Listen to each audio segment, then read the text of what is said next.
A reportagem do Rota 51, mais uma vez, vem até a casa do ex-vereador e ex-presidente da Câmara Municipal, Amós Bispo Pereira. Amós, para quem não sabe, quer dizer cavaleiro de Deus. É isso?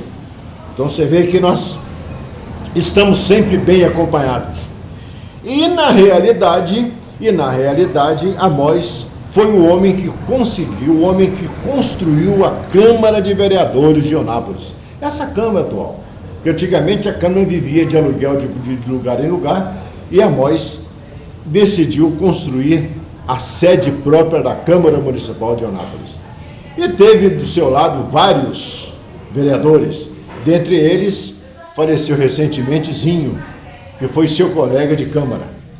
Amós, a sua legislatura como vereador, como presidente da Câmara, a sua legislatura recentemente como também vereador, e agora colocam você numa situação assim de berlinda, porque a gente não vê novidade na Câmara, a gente não vê nada de novo. Como é que você analisa uma cidade de quase 200 mil habitantes, como a Câmara Municipal, que é só título de cidadania, é só asfalto na cidade, eu vou explicar por quê, e outras coisinhas, sendo que a cidade precisa de muito mais. A cidade precisa que o Executivo tenha o apoio da Câmara e automaticamente a Câmara precisa do apoio do Legislativo. Você esteve lá dentro, como é que funciona isso? Bom dia, Paulo. Bom dia, Eunápolis.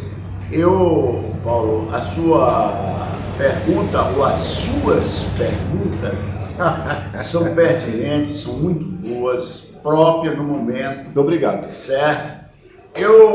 Paulo, deixa eu começar a falar um pouco da Câmara. A Câmara, essa nova que entrou agora, eu não posso fazer nenhum julgamento, porque eles estão iniciando agora essa legislatura. Dentro de mim, existe uma torcida, eu torço, que dê tudo certo, que seja uma Câmara independente, porém harmônica, com o Executivo para desenvolver a cidade. Que seja aquela Câmara que não seja do toma lá e dê cá. Viu, Paulo? Isso atrasa muito. Como fui vereador 4 vezes, entendo também que os vereadores, eles têm compromisso com o povo o qual o elegeram eles na campanha. Então, isso leva uma certa harmonia do vereador, ou seja, o legislador municipal, ter uma aproximação com o executivo. Porque quem tem a caneta é o executivo. E todas as demandas que as pessoas procuram o vereador, não é em si a condição não está em si a condição de resolver o problema das pessoas que o procuram. 90% ou 95% daí para lá está sempre sob a tutela da prefeitura, ou seja, vamos falar de Eunápolis, que é da prefeita. E isso tem que haver uma harmonia. Por sua vez, também, a prefeita sabe que ela precisa de ter uma bancada. Isso é uma coisa, Paulo, muito clara. No Brasil, do jeito que você está falando, precisa independência dos dois lados, mas de forma harmônica. Harmônica. Tem que haver essa harmonia, como eu estou falando aqui. Ela precisa de ter uma bancada. O governador do estado tem a sua bancada. O presidente da República, agora recentemente, você sabe, se ele não tivesse feito uma composição lá com o Centrão, perfeito, eles teriam votado o impeachment dele, porque na política tem uma coisa que eu discordo, mas existe. Não tenho rabo, mas eu vou pôr para poder puxar, que era no caso do Bolsonaro, eles iam fazer isso, ia pôr um rabo nele para puxar. Então essa coisa já é formada para andar, para seres independentes, essas coisas, mas porém com harmonia, executivo e legislativo. Então eu fico aqui a minha torcida, o meu voto, por esses vereadores novos que entraram, pessoas boas, tem pessoas de alto nível de escolaridade lá dentro da Câmara. Eu creio que ela vai andar. Essa é a minha expectativa. E como você falou, um mandato de vereador ou de uma Câmara não resume só em estar fazendo indicação para asfaltar uma rua, para jogar cascalho em outra, para trocar uma lâmpada. Tem muito mais coisa. Eu não sei se você se lembra que todas as minhas entrevistas com você, eu lembro dos jovens, que é o nosso futuro. Eu vou passar, Paulo Barbosa vai passar, também. Mas os jovens vão ficar, seus filhos, seus netos, Exato. seus bisnetos, eles vão ficar aí e a gente tem que ter essa preocupação. Aí talvez alguém pode até está imaginando agora nesse momento, quando começar a ouvir essa minha entrevista, aonde ele quer chegar? Eu quero falar de geração de emprego. A geração de emprego torna uma população também independente do poder executivo, ou seja, do poder municipal. Viu? Quando se industrializa, as pessoas ganham bem, a gente não vê aquela coisa de pedidos de cesta básica. Você vê que as cidades mais desenvolvidas do nosso país, o índice de distribuição de cesta básica é quase zero. O que é isso?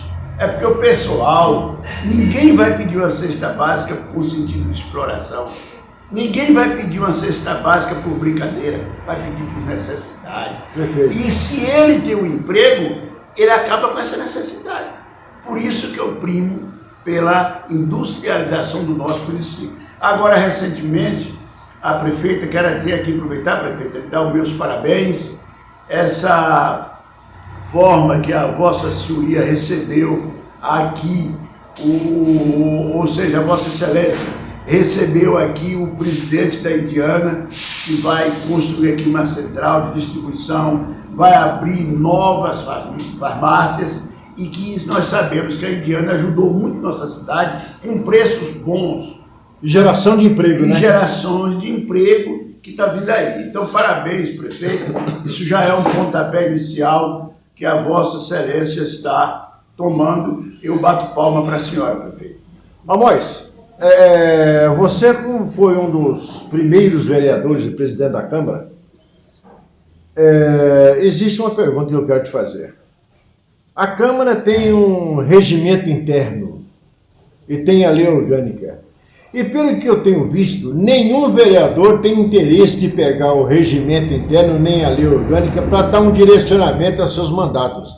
Você acha que isso é importante ou é impressão minha? Não, é muito importante, Paulo. Ô Paulo, se nós formos até para a Bíblia, o nosso grande Deus, por nome Jesus Cristo, ele lia. Eu posso estar até enganado aqui, se não estiver enganado, no livro de Lucas, no capítulo 4, Jesus chega no templo e pede um livro para ler. Leitura é uma coisa fundamental. Ler é uma coisa primordial para todo mundo, e principalmente para um legislador. O legislador ele tem que ler principalmente o regimento interno e a lei orgânica. Porque o vereador ele tem que trabalhar de acordo com o que está no regimento interno e a lei orgânica. E o executivo, principalmente a lei orgânica, é quem decide todas as decisões que o prefeito ou a prefeita, que no caso da nossa cidade é a prefeita, tem que tomar daqui para frente.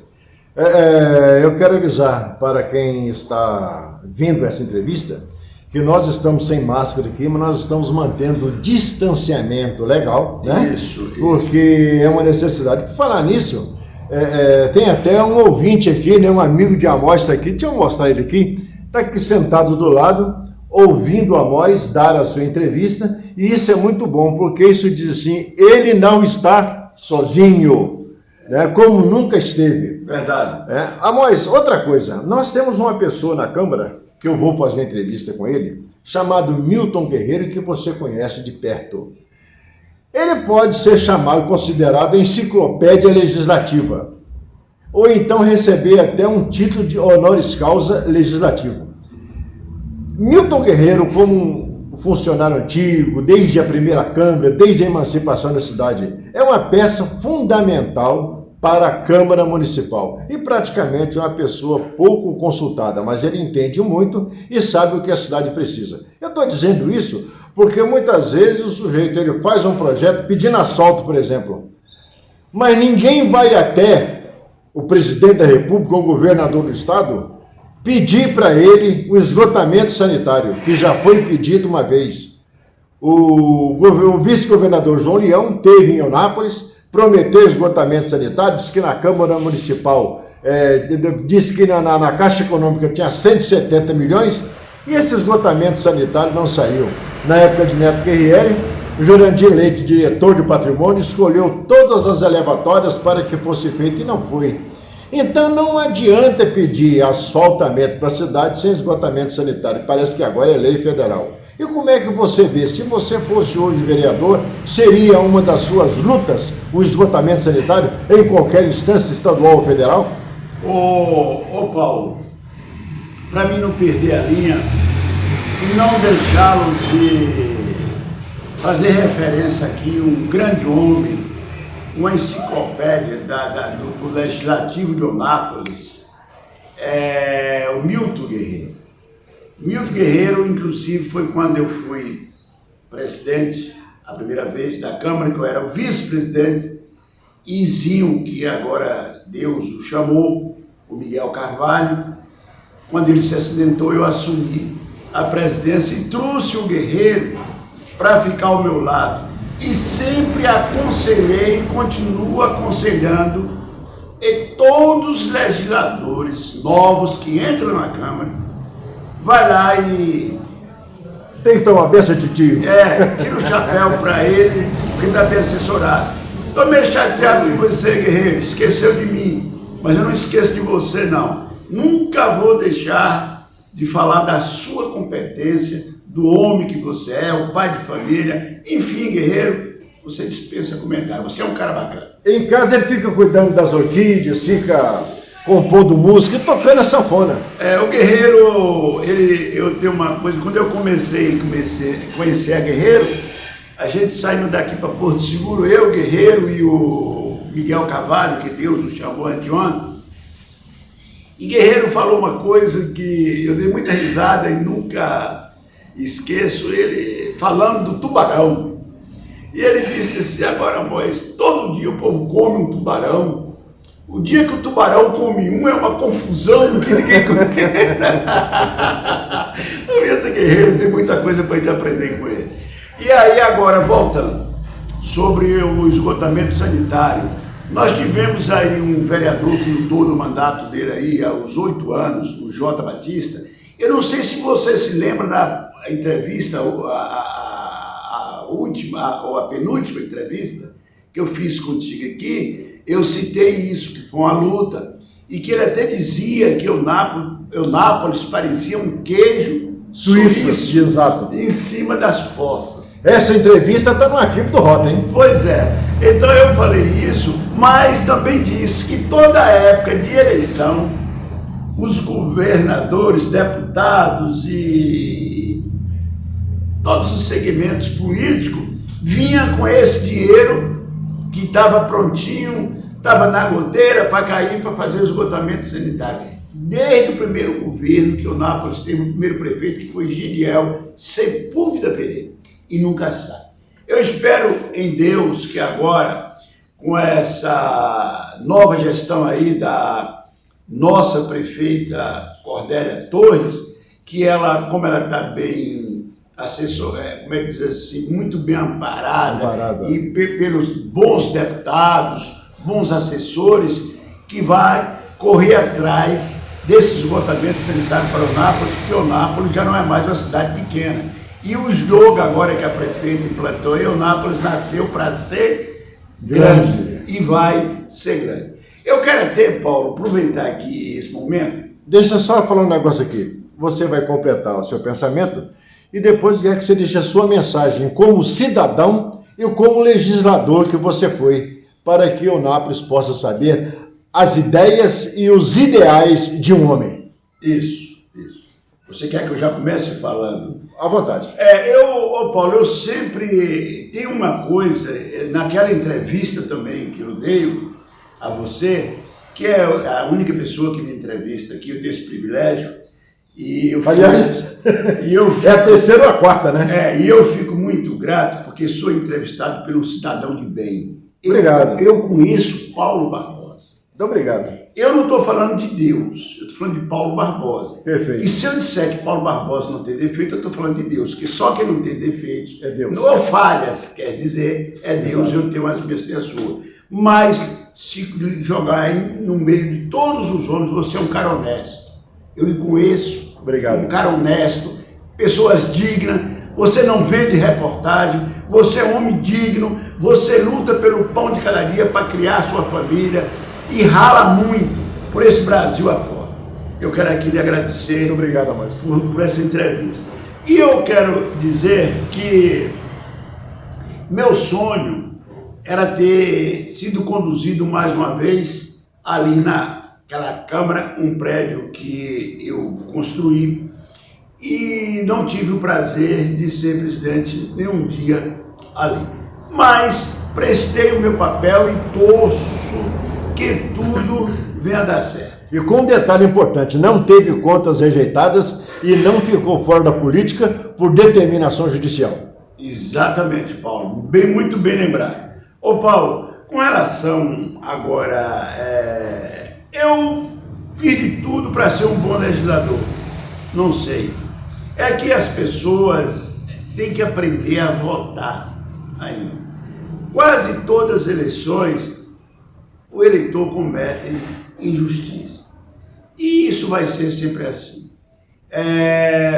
Às vezes você vê pessoas que nunca fez nada por Eunápolis, quando abre as urnas, tem uma votação lá em cima. Exato. Outros que já fizeram, que ajudou a construir a história de Eunápolis, tem uma votação minúscula. Mas é assim, a política é assim, mas um dia o povo vai aprender a votar e dar valor a quem tem valor. Isso eu espero. Então, Paulo, agora voltando para o executivo, tem um detalhe que está me incomodando. Eu tenho perdido horas de sono, eu não estou entendendo como a prefeita Cordélia está sofrendo uma oposição tão ferrenha da forma que ela está tendo em 40 e poucos dias de governo. Eu não estou entendendo. E aí eu quero chamar a atenção da população de Eunápolis, principalmente de uns opositores que fazem oposição por oposição. Eu quero chamar a atenção de uma coisa. Se Eunápolis existe desmando, e existe sim, que nós estamos reclamando, não foi a prefeita Cordélia, não. Foi um gestor que antecedeu ela, que deixou os desmandos. Você quer ver uma prova, Paulo? E povo de Eunápolis, que foi, por que ele tomou uma surra de voto nas urnas? Por que, napolitano, vocês votaram contra o gestor que estava aí? Vocês votaram contra porque ele era bonzinho e foram lá e votaram contra? Ou vocês votaram contra porque ele vinha aplicando um desmando, fazendo pouco caso da nossa saúde, fazendo pouco caso da nossa educação, fazendo pouco caso dos pequenos? Eu tenho aqui um exemplo vivo. O meu sobrinho sofreu um acidente, quebrou o fêmur. Ficou 35 dias no hospital, na gestão anterior, e não fez a cirurgia. Precisou a prefeita Cordélia tomar posse para mandar fazer a cirurgia dele e dos outros que estavam lá, que não tem mais fila lá nessa área de ortopedia, não tem fila. Acabou. Então, o que eu quero chamar a atenção do Eunapolitano é para isso. Por que vocês votaram contra Roberto? Por que deram a surra de voto em Roberto? É porque Roberto estava trabalhando certinho? É porque ele estava comandando como manda o figurino? Não. Existia um desmando e o eleitor respondeu. No entanto, essa fala minha também fica aqui um alerta para a minha prefeita, a nossa prefeita. O povo não aceita desmando. O povo quer que o gestor traga o melhor para a nossa cidade. E eu creio que a prefeita vai trazer.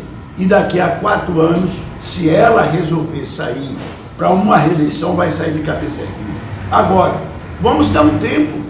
Pelo amor de Deus, tem 40 dias. Quer dizer que eu já quero. Ainda foi anteontem, um amigo me ligou querendo fazer crítica do governo. Eu digo, peraí, você quer comparar 40 dias de governo com 20 anos? Isso aí é uma coisa que não é inaceitável. Isso daí. Perfeito. Então, Paulo, eu não estou aqui dizendo que ela vai ser a melhor. Eu estou torcendo para ela ser. Sim. Você está entendendo? E quem vai ganhar somos nós. Agora, quero que o Napolitano entenda, ela tem 40 dias, 40 e poucos dias de governo. Está entendendo, Paulo? E que raciocínio nisso aqui que eu falei. Por quê que o gestor que aí estava, tomou uma surra de voto? Porque ele brincou com nossa cidade. E o desmando que ele largou, ela está consertando. Agora, ela não pode consertar o desconcerto de 16 anos. Ela consertar em 40 dias, mas que vai consertar, vai. Eu o conheço, sei que ela tem pulso. Além de tudo, passou por um problema sério e está passando, com o esposo ainda internado em São Paulo, que já esteve aqui, mas voltou para fazer suas revisões e voltar bom para ajudarmos nós, todos juntos, ajudarmos a prefeita a trabalhar. É o esposo dela que ela está cuidando. E aí eu também o parabenizo, prefeito, por esse cuidado e o carinho que a Vossa Excelência tem pelo seu esposo, por nome Paulo da Fé, o nosso grande líder. Este foi o Cavaleiro de Deus, Amós Bispo Pereira, ex-vereador, ex-presidente da Câmara, e que sempre nós buscamos a sua palavra para fazer um demonstrativo social da administração executiva, da administração legislativa, que a cidade de Eunápolis tanto merece. Para o Rota51.com, a participação do jornalista Paulo Barbosa.